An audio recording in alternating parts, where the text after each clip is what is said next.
Welcome to Webline. शुनान के घर वाले उससे मिलने के लिए घर पर बुलाते हैं तो यांगमुली उससे पूछता है कि क्या कुछ हुआ है। शुनान कहती है कि आज मेरा बड़ा भाई घर आने वाला है तो वो चाहता है कि फैमिली का एक रीयूनियन हो। यांगमुली सोचता है कि हाई स्कूल के दौरान शुनान अपनी आंटी के साथ रह रही थी तो वो उससे पूछता है कि क्या तुम अपने घर जाने वाली हो। वो कहती है कि पता नहीं। घर आने के बाद शुनान अपनी माँ की फोटो देखते हुए रो रही थी। इन पुरानी बातों को सोचती है। वो अपनी माँ से कहती है कि बुया ने कहा कि आप जा रही है और डैड अब दूसरी माँ लेकर आने वाले हैं। ये सुनकर शुनान की माँ हंस देती है। वो कहती है कि प्यार करना इस जिंदगी का सबसे ब्लेसिंग काम होता है और तुम्हारे डैड के ऊपर मेरी ब्लेसिंग है। मेरे जाने के बाद तुम क्या ये चाहती हो कि तुम्हारे डैड जिंदगी भर अकेले रहे?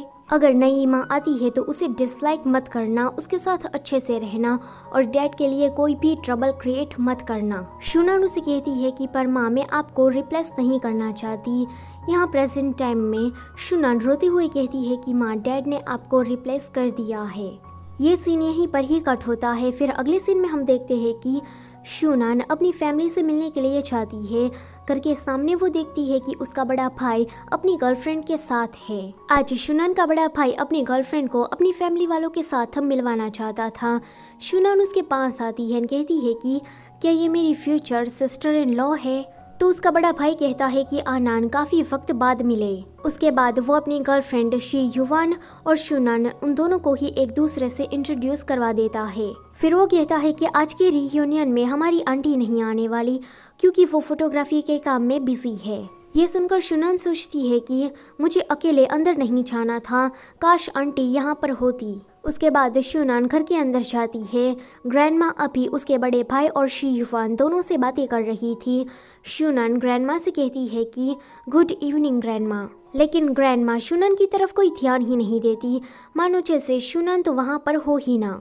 तभी ही शुनान के अंकल आकर उससे पूछते हैं कि तुम ठीक हो ना?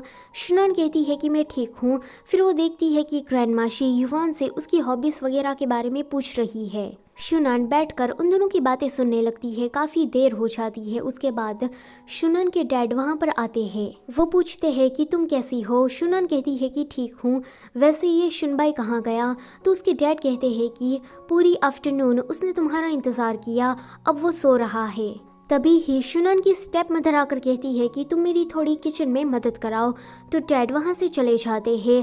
ग्रैंडमा कहती है कि देखो शुनान, मैं तुम्हें डांटना तो नहीं चाहती, लेकिन तुम बहुत ही ज़्यादा आलसी हो। तुम्हें यहाँ आकर सिर्फ बैठना नहीं चाहिए बल्कि अपने माँ बाप की किचन में थोड़ी मदद करवानी चाहिए। स्टेप मदर ग्रैंडमा से कहती है कि शुनान सीधा काम पर से यहाँ पर आई है तो वो थक गई होगी, आप उसे आराम करने दीजिए। ग्रैंडमा कहती है कि तुम उसकी साइड मत लो, मैं उसकी ग्रैंडमा हूँ तो मैं उसे डांट सकती हूँ। ये भी अपनी माँ की तरह बनती जा रही है, बिल्कुल आलसी कहीं की। वो भी पूरा दिन पड़े रहती थी एंड ये भी ऐसा ही कर रही है। ऊपर से ये कभी हमारे घर पर आती ही नहीं, पता नहीं आज यहाँ पर ये करने क्या आई है। शुनान कहती है कि आपने सही कहा, मैं गलत हूँ, मुझे तो यहाँ पर आना ही नहीं चाहिए था। इसी के साथ ये चैप्टर होता है यहीं पर ही खत्म। Don't forget to like, share and subscribe. Thank you for watching.